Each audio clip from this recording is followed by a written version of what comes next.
Sam Barlow's intriguing film-hopping drama is challenging to decipher. Sam Barlow's third FMV-based title, Immortality, Her Story, Telling Lies, is the creator's most challenging title to date. However, because it is so ambitious, it can also be quite perplexing as you match cut between 3 different films from 3 different decades to try and understand what happened in the films, why none of them were ever released, and, most importantly, what happened to their lead actress, Marissa Marcel.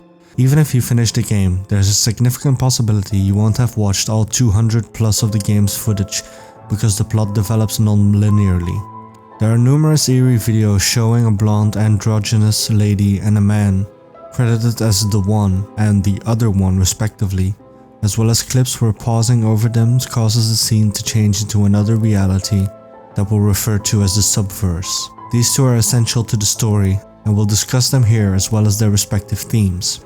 It can be challenging to piece together the Immortality story since it includes both the backstory and supernatural occurrences that are cryptically disclosed to us by the one and the other one in the hidden films, in addition to the events that are directly referenced or occur on camera. Therefore, let's begin. Who are the spooky blonde couple? The one and the other one are the 2 eerie blondes who appear in the obscene scenes. They have existed for thousands of years, if not longer, and can be perceived as demons, entities, or muses. They exist beyond the human perception and are parasitic, capable of devouring the victims they become. Being Marissa and acting in the medium of films turns out to be the ideal opportunity for the one to explore humanity's extremes, including sex, violence, and art. The one is captivated by humanity and wants to achieve this. The one develops a certain affection for humans despite the fact that she and the other one are parasites, which would account for why she alternates so frequently between being creepy and weepy during her scenes. The other one, on the other hand, has no interest in mankind and even seems to despise it. All that it wants is to continue living via human beings. Even though the one and the other one are incredibly close and obviously a unit, their disagreement on this matter results in a crucial confrontation later. The one and the other one each devour 2 players throughout the course of the game. The one devours Marissa and John Durick, the DOP on Ambrosio, and later the director of Minsky and the 2 of everything. Carl Greenwood, who plays the detective in Minsky, and Amy Archer are both devoured by the other one, the dark-haired woman in 2 of everything. Regardless of their species, we are aware that the one and the other one's kind were once many more, but by the time humanity existed, there were just a few, or even the 2 of them remained. This has led to the belief that these 2 are the final 2 of the 9 Greek muses that were formerly present. Given that the mythological muses are associated with poetry, theater, and other forms of art, you can bet that if cinema existed back in ancient Greece, they'd have been all over that too. This would certainly fit the fact that Marissa is very obviously a muse for John, and also explain why they're drawn to the medium of film. The one even claims to have been Jesus at the time of his crucifixion and to have planned the event as a masterpiece of art. Quite severe, but you must agree that the entire juices on the crucifixion picture did a good job of catching on. Young French woman Marissa Marcel is from France. The one who talks about finding Marissa when she was a young child in a rehearsal scene for 2 of everything, in which we hear the sound of German soldiers as Marissa's character is being sexually assaulted, allude to the fact that she was abandoned for dead and possibly sexually abused by German soldiers when she was a young girl during World War II.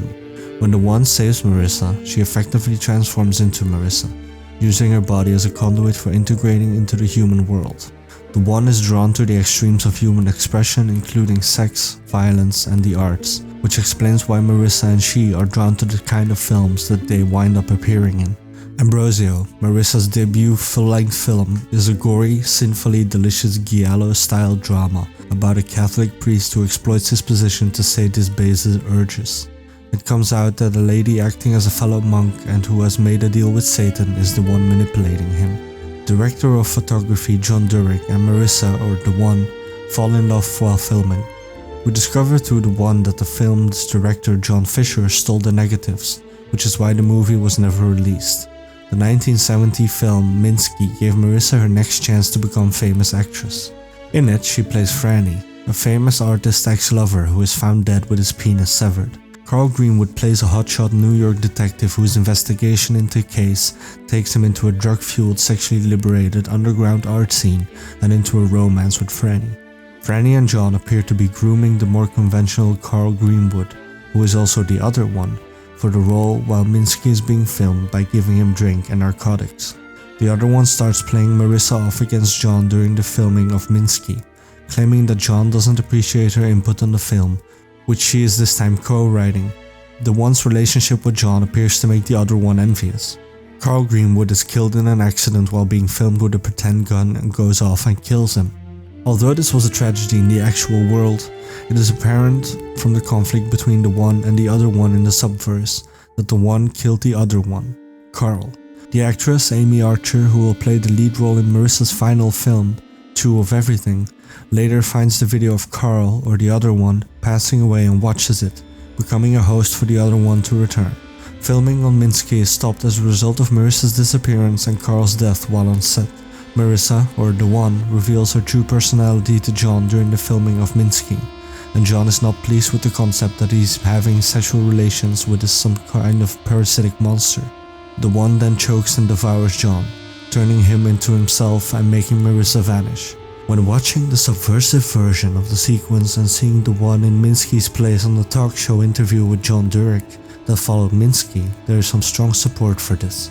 After then, Marissa remains silent for 30 years, which can be explained by the idea that she isn't there because the One is necessary for her existence. When Marissa returns to the big screen to feature in Immortality's concluding film, Two of Everything, it's because the One achieves something unusual for someone of her kind. She simultaneously exists as Marissa and John. We learn that the One will have issues as a result of this.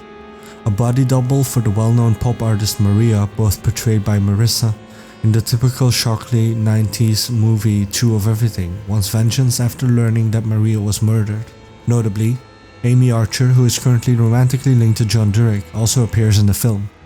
This is likely due to the fact that Amy and John are currently the other one and the One respectively. It becomes evident throughout the film that Marissa, or the One, is not right. She even has nosebleeds and appears to be distracted. The One laments that it is too much in the subversive scenes.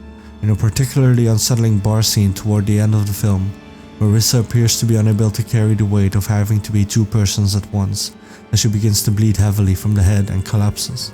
The host of the One is absolutely bursting at the seams right before our eyes. The question, "Where's John?" is shouted from off-screen at this point, suggesting that John might have vanished at this very instant because the One was unable to hold onto both hosts.